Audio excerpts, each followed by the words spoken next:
Mike here from Headlight, and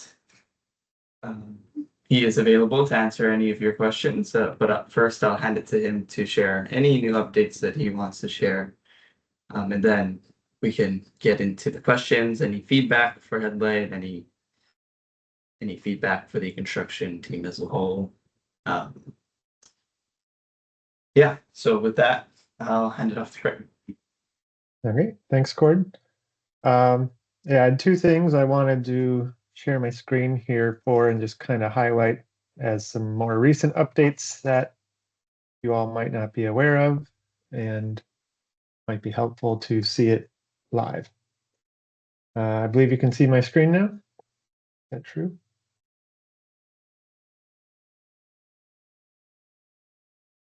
And we've been making some updates recently to the change order form. So I'm on a fake project here. I was just going to make one and show you of some of the updates we've made and speak to one or two things we're still working on. So here's a change order form. I actually started it. Actually, let me just make a new one entirely. I'm gonna start it fresh. That'll be a better demo.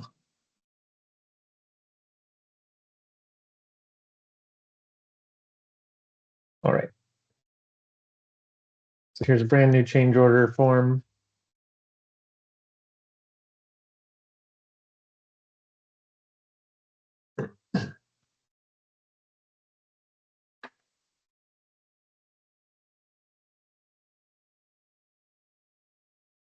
And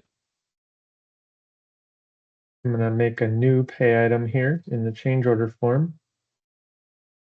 And we added these two fields just to make the change order line up with how the payments are working now. So it can display the category or the par, non-par status. And we updated the project intake form for including these standard type codes. So these are what you can put into that category number field is what that is for. And this will show up on your,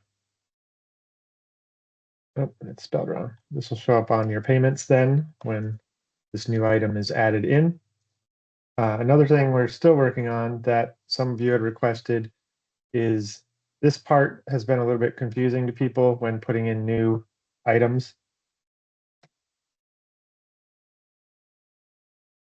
Is that you need to type in the full name of it, whatever that pay item is, in the correct format to match the existing pay items in the system. I know it says pay item name here, but to make it match all the other pay items in the system, this is what people are having to put in there, the number, colon, name. But we're updating it so that these will be clearer fields so that it'll be easier for you to put in the correct number and name and not get that confused, because I've had to help a few people that have put in something just like this. They just put the description of that item here and not the number. So just be aware for now. Be sure to put it in like this, but in the next few weeks, that should be updated and should be more clear. There will be like a pay item number field and a pay item description field, and it'll put them together appropriately. So that's the changes in this new pay item section. Similarly, if you have an existing pay item that you want to alter, I'll use HMA pavement.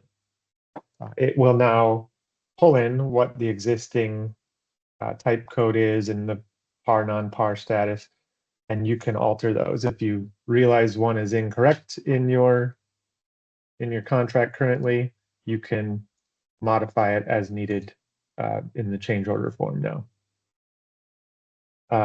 Another thing we're in the process of working on is the ability to do the weekly statement of working days. So that's coming soon. You might see some slight changes in this form to accommodate that workflow. So more to come on that. I imagine we'll want to demo that in one of these sessions when it's complete as well. And then the last thing we are changing is, I know some people were confused about how to attach files and appropriately restrict the view from contractors. So there was, if you type in contractor, there was previously, or there were several other ones in here. I believe there are 3 or 4 contractor roles, and it was confusing to people. Right now, if you type in contractor, this is the key one that comes up, h.contractor. I'm still trying to make a further update to make it so that this is just automatically populated in this field, just because that'll make it super clear and easy for you all. But at least now there are fewer roles that are seemingly redundantly named, and this is the key one you're likely going to want to always restrict. So those are the key changes in the change order form. And then of course you'd say that go through the same approval process you guys have been doing. Any questions on that before I go to the second thing I was going to demo?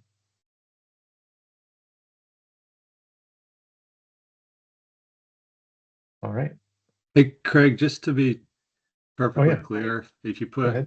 h.contractor in that field, that means the contractor will not see that file. Yes, you will want to click these toggles, whatever is appropriate for that case. You want to forbid them from downloading and viewing it or deleting it. And that, so generally, if you're ever doing these restrictions, you probably want it to look just like this. And that is set per file. So you could attach one file that they can't see. You could attach another that they could. So this is what that would typically look like then. Okay. All right. Any other questions on the change order?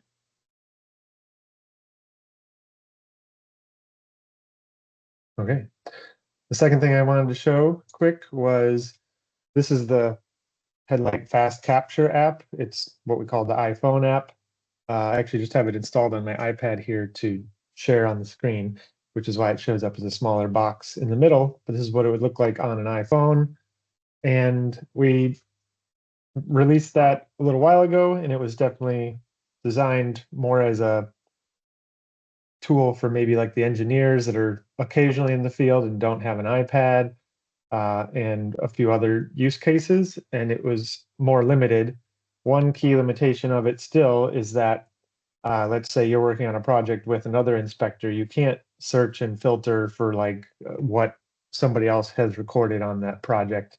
It's still a one-directional sync. So you can capture information in the app just like you would on the iPad with a smaller interface here. And it'll sync to the server and can be used in your reports and viewed by other people on the website or on an iPad. You just can't search in this one or seek out info from other people, or even if you had created some observations on your computer, you won't be able to ever see them on the iPhone app. That being said, since we originally released it, we have added some additional functionality in here, such as the ability to do spreadsheets, because that wasn't there before. It's definitely still trickier on the smaller screen than, say, on the iPad. But here you can see I put one in earlier, and you might have to scroll back and forth. You might be able to turn your screen sideways to get a little bit more width. But you can add new entries with the plus, and it's in this more scrollable interface, so you can still select whoever you want to add, and the contractor, the pay item, their hours. So you can do these things on here now. It's a little trickier than the iPad, but at least it's there if you do need to try to create a full day's inspection on the iPhone. Secondly, the engineering team added the ability to do the report on here, which you couldn't previously do either. You can see in this case, I already created a diary, and in here, the workflow is you have to first make the report that you're trying to do. You can give it any of the details you need, and then you have to select the observations you want to include. You can see I already included these two, But let's say I wanted to additionally have all 4 of these in that report. I can say, yes, I want to confirm that change, and ultimately hit save. And you can open and view it here. It kind of scales to the smaller screen, and it won't be quite as nice looking as it would on the iPad. But this newer functionality does at least let you complete your daily report on the iPhone if you so choose. There is also a forms tab on there, so I doubt you'll likely need to fill out many of the forms on the phone, but you can, for example, fill out that change order form on the phone. I'll go to that here. And you should see I doubt you would ever want to try to complete a payment on the phone, but these forms are available and fillable on the phone now. So here, if I open it, you'll see that same change order form, and it'll be a little shrunk.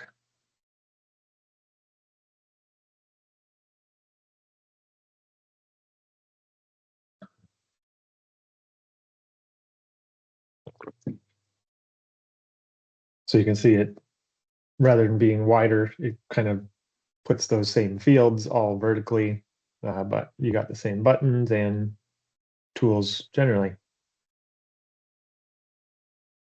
Any questions on the iPhone version?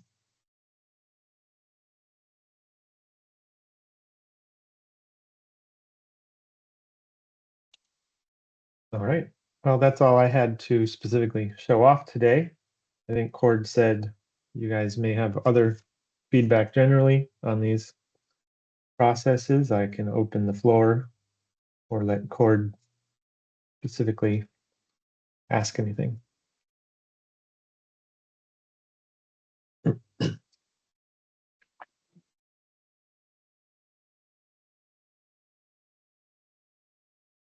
Thanks, Greg. So now's the time, guys, if you have any questions, Greg, it's the time to bring it up, provide live feedback.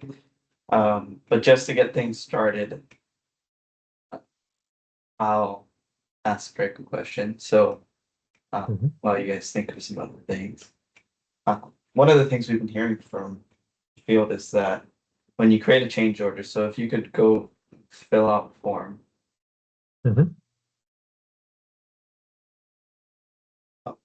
And as you explained, a new thing is type codes and changing that for type code. What would be helpful, I think, would be to, if you select the pay item, right? And once you select that pay item, based off of the contract, if you're changing an existing pay item, then it'll automatically recognize, which I think it potentially already does. But then for obviously new pay items, it's good to input that as well. So that's good. But one of the confusing things is for a new pay item. So maybe if you could try and create a new pay item on that one. Yep, right here. That pay item number, so you see it locked out CO6. That's Yes. editable at the top, right? Is that, so if you scroll up to the top, is that connected this is to change order form. This is just the form number, yeah. So you can manually change this as needed, because it does kind of automatically create that based on the number of change orders that have ever been created on that project. But I realize people have sometimes accidentally created some and deleted them, but that's why it is available to edit as needed in that field. This pay item number, this is basically an accounting in Headlight, meaning this is the 6th new pay item created by change order. So there's already 5 others that were approved in the previous change orders in this case. But this is the name of what will show up in the drop down of pay items when you're working in here. So that's what has been confusing to some people, is that you can see like in this case, this is a fake project still, but this is what it would look like if, say, you created a new pay item and just typed clear and grub in here, Yeah. which is why we're trying to clear that up to make it so that it's obvious you need to type in the number of the item. Yeah. In one, we're trying to make it two fields. Type in the number Yep. you want it to have, and then the name you want it to have. And I'm Yep, hoping and that'll that's be one of done the big soon. feedbacks. That's one of the big feedback is, well, Mhm. you know, we have the guide, right, for how to create a pay item in the change order form. But if we were to go into the form just like this, it would be very confusing for someone new who just says pay item name. Okay, well, I'm just gonna write in the description of the pay item. So Yeah. I think having the two fields would be ideal. Mhm. And also having that pay item number and also the form number somehow consolidated into one, because that would uh somehow be consolidated into one and or match, because I think it gets confusing when you have a change order form that is different than the change order itself. And I Mhm. was kind of unsure as to your explanation, because when you say any change order that adds a new pay item or affects a pay item, so if you scroll to the bottom and you see change existing pay item, I don't Yeah. see the area where it says that CO number. Oh, so that would be here if you were altering a pay item that was created via change order previously. Let's see if I can Okay. find one. I think that clear and grub one, perhaps. No. Yeah, this contract's a little bit messy. Let's see. I mean, my point is it's just a little confusing, especially, you know, if it's only when you create a new pay item, it creates that CO6. Yeah. Because then if we're if we're modifying pay items on a contract, and then that's change order one, and then you have a change order two that adds a new pay item and it shows as CO1, that's very confusing. So I Yeah. think that Well, again, would it make sense to just hide this field altogether if we're making a separate field for the entry of it? Like this is just kind of like a headlight accounting number that doesn't even um it's not something you guys need at all, right? Like yeah, that I mean, would my opinion, and this is my opinion, opening it up to the floor as to what everyone else would think would be appropriate. I think you remove that pay item number, the C, or well, maybe you just change that pay item number to the actual pay item 000.000, and yeah. you throw that in there, and then you scroll all the way up to the top, and then at the Mhm. very top of the document, that change order form number is still editable, but it should automate based off of the approved CO, regardless of whether it's a modification of a pay item or it's a new pay item, or whether it's a no cost change order. It's just based off of approved change orders. Yeah. I mean, currently it, like I said, it does it just sequentially based off of the total number of change order forms that were created. Right. And Right. like you said, it would make sense if there's 3 approved that it creates it as 4. But maybe if there's another change order that's open already, it would be 4. And yeah, it might get confused at times, but I can see if we can make it uh, more obvious. And well, and then obviously get not having it with different numbers Yeah, that and that's just seem to be general the same feedback, thing. right? I feel like this is a less important, at least the top, because we can already edit the top number. Yeah. It's less important than, let's say, getting that pay item name number out of it to avoid confusion. In the Yeah, I've pay item definitely number had to itself. help fix ones that were entered incorrect on a handful of occasions. Like you said, just newer people, this seems confusing. You would type in just this, of course. Yeah. So I Yeah. understand why people have done it incorrectly on accident. So hopefully, I'm hoping that's nice and obvious in the next 2 weeks or so is when I'm hoping that gets released. Awesome, thank you. And with that, I don't want to take up the entire time. Anyone else have any questions, suggestions, feedback?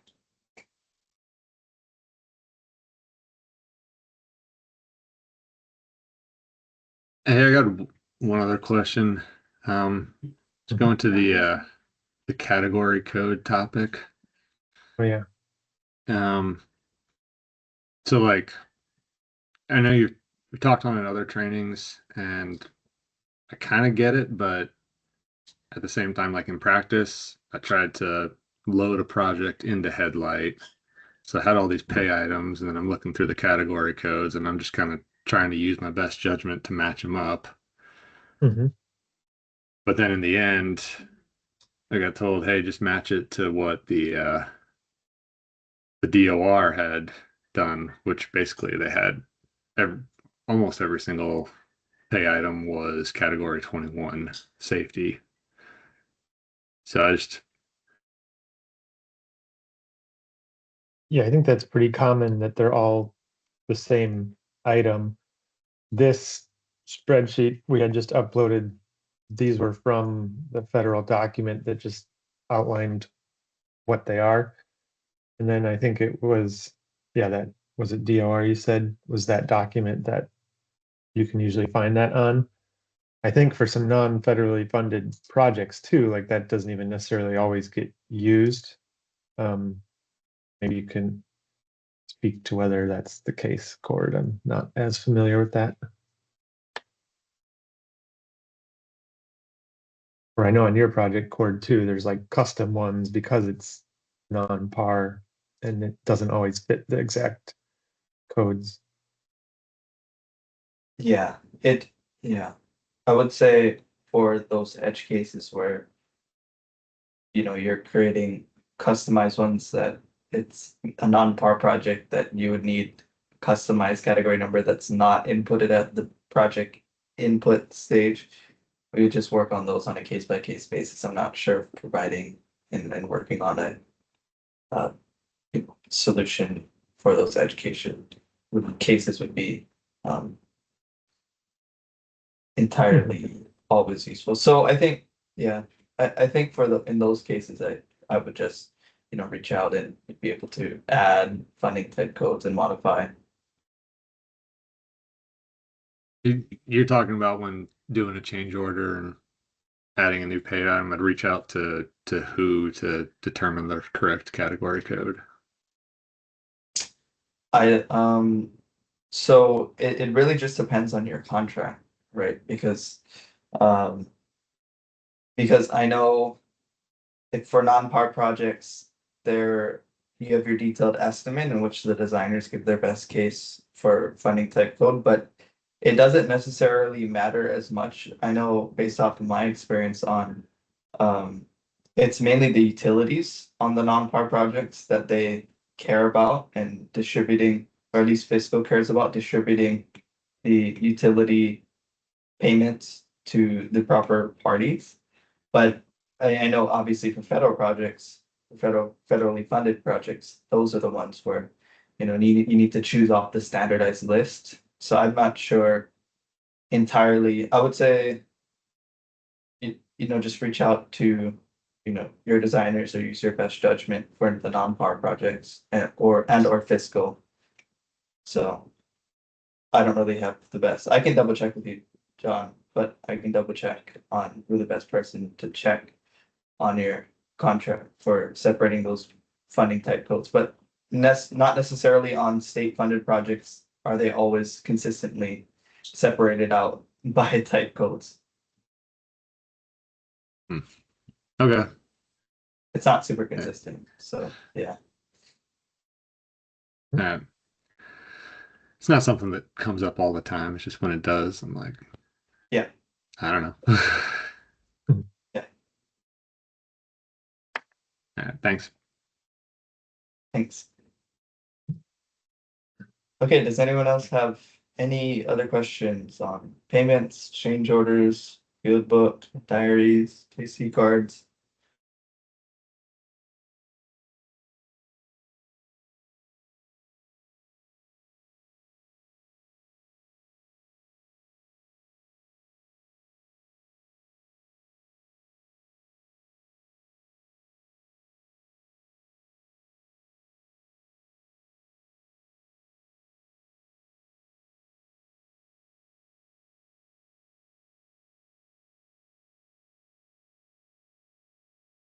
some of the other feedback since no one else has questions at the moment, one of the other feedback that I've been hearing from the field is about overruns in payments. So Craig, maybe if you can just do a quick with the last 3 minutes that we have here, Mhm. if anyone else doesn't have any questions. The feedback is always, I'm confused about overruns on pay items, and sometimes they overrun those unit cost items and they aren't able to make payment or it shows errors. So maybe if Mhm. you can, I know I'm putting you on the spot a little bit, but Yeah, maybe if yeah, you all can good. go over payment and just go over that behavior again to Yeah. broadcast it out to everyone. Yep. Okay. Yeah, it's definitely been a topic that we a little while back we allowed or we changed it to allow for small overruns. I think it was 5%. I'm trying to remember now, but it should let you do that within the acceptable amount or percentage of that of the approved quantity. And it'll still give an error at the bottom of it saying you're overrunning this, but it'll still let you save and submit it. But if you go over that allotted percentage amount that is permissible, it'll give you a separate error. I'd have to mock up a good version here. Let's see. How do I demo that?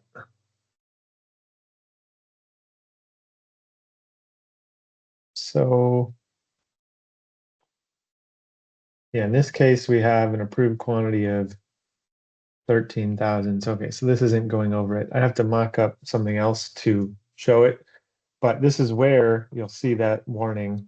Like if you went over this approved quantity by 3%, it should allow that just fine. You'll still see a warning here in Actually, yellow. let me stop you there, Craig. I'm sorry. That's a lump Okay. sum item. So I think a better Ah, example would be yeah, yeah. a unit price. Because for lump sum, it shouldn't allow you to go over it at all, unless Yeah. there's an approved change. Yeah, if this was linear feet or something, it should allow that. But yeah, we've set it to not allow lump sum or FA items. It shouldn't let you proceed at all if it's an overrun on those types of items. It would, in which case you would need to submit a change order, of course, if you need additional quantities for that item. If this is linear feet, for example, though, and you went over by 3%, it should say in yellow here, your quantity of 132,000 exceeds the approved quantity, but it won't stop you. It'll let you save and submit all that. But if you go over by 20%, it's going to give you the warning. And when you try to save and submit, it'll give you a big warning that you can't exceed it by that much kind of thing. So it's kind of not obvious here that there's that percent, but that's how it's set up and why you might see those warnings.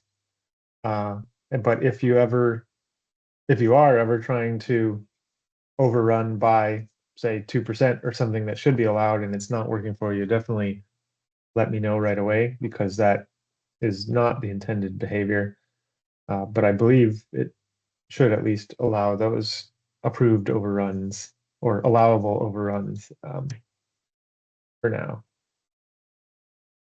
And we're actually having other discussions to um, ways to incorporate I know at contract setup, you guys have an approved extra work amount in the contract that change orders shouldn't go over before you have to seek out additional funding.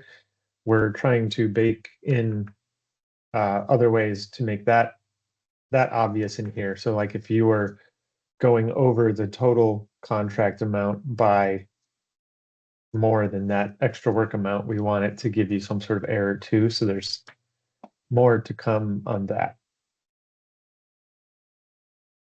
Sorry, I can't demo it super easy without creating a whole bunch of different stuff.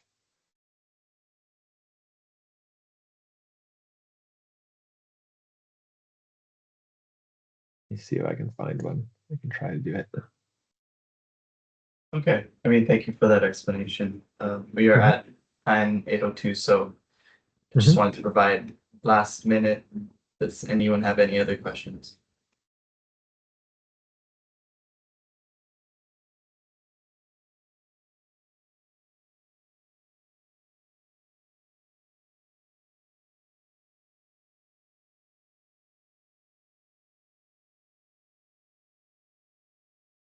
Ready, if not, we'll let Craig finish his demo, and then we can head on Yeah, our I'll way. try to get an actual overrun here for you. Yep.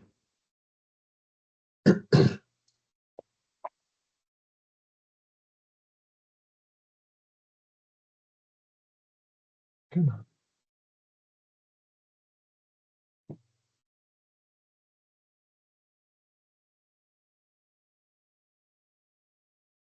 Where did it go?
Of course, it goes nice and slow when I'm trying to demo it.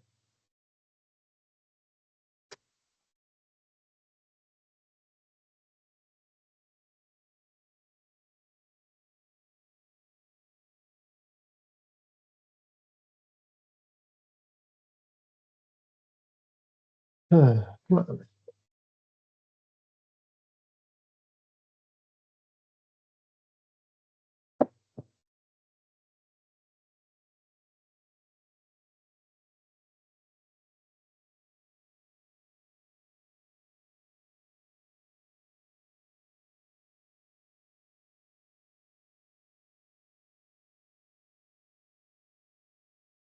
Oh, of course, there's already an open payment, so I can't have two active.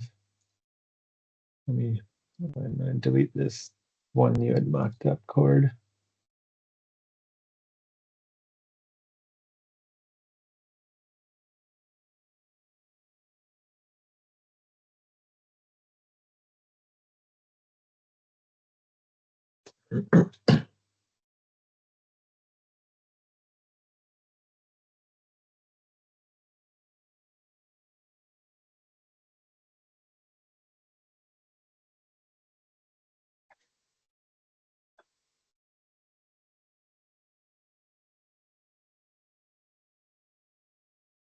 Okay, so here's what that looks like.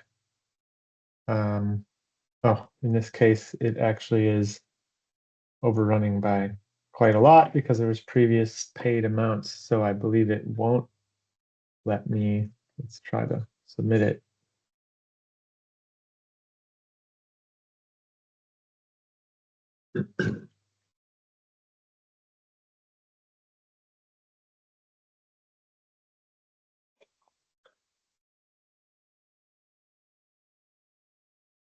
Yeah, and in this case, it's not letting me, or it is submitting it. Let's see.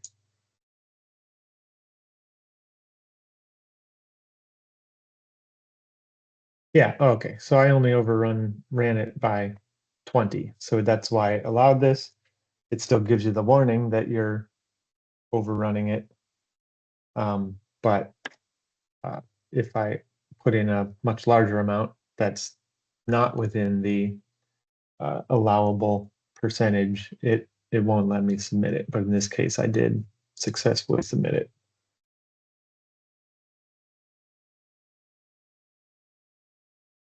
Sounds good. I think some people may be confused with the warning message versus an error message versus what you can still submit through. So yeah, perhaps maybe Yeah, maybe we need to further alter the wording clarification. slightly. Perhaps, but we can talk about that Mhm. later. Yeah, Thanks that's- all for joining. And thank you, Craig, for coming. Appreciate it. thank you. If anyone has any other questions, feel free to reach out to Econ. And hope you have a great day. Thank you.